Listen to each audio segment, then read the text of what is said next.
Catherine Bernardo, kinalampag ang isyu ngayon sa malapit na pagpapakasal ni Andrea Brillantes at Daniel Padilla.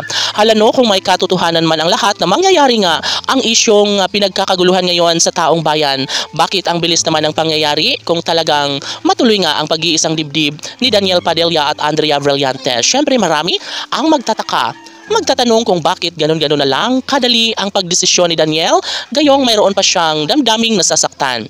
Tuliro at hindi na mapapalagay ang milyon-milyon na mga tagahanga ng Katniel Love Team dahil sa kaba na kalang nararamdaman dahil nga baka may katotohanan na magiging Mrs. Padilla na si Andrea Brillantes. So hindi ito umano ang madaling matanggap, hindi ito katanggap-tanggap ng kanilang mga fans dahil nga naman sinayang lamang ni Daniel Padilla ang kanilang maraming taong pagmamahalan at nakakakilig na relasyon sa kanilang dalawa ni Catherine Bernardo.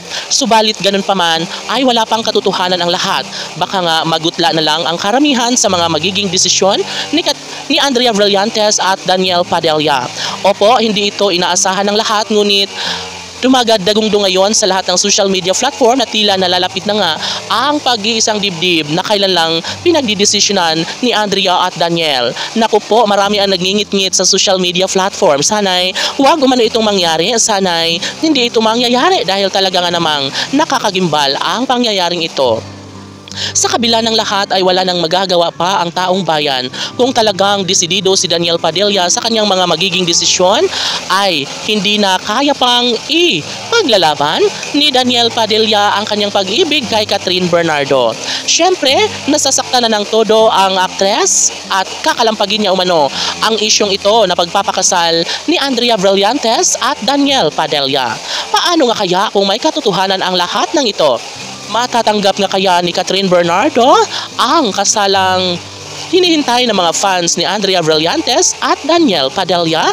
Well, makikita sa mga mata ni Catherine Bernardo na tila okay naman ang takbo sa buhay ng aktres. Ngunit marami ang nagsasabi na deep inside ay tila mahihimatay na si Catherine Bernardo sa sakit na nadarama sa kanyang puso't isipan ng dahil sa kabiguang natamo sa pag-ibig ng nobyong si Daniel Padilla sa pag-ibig ngayon ni Andrea Brillantes. Of course, hindi ito madali para kay Catherine Bernardo.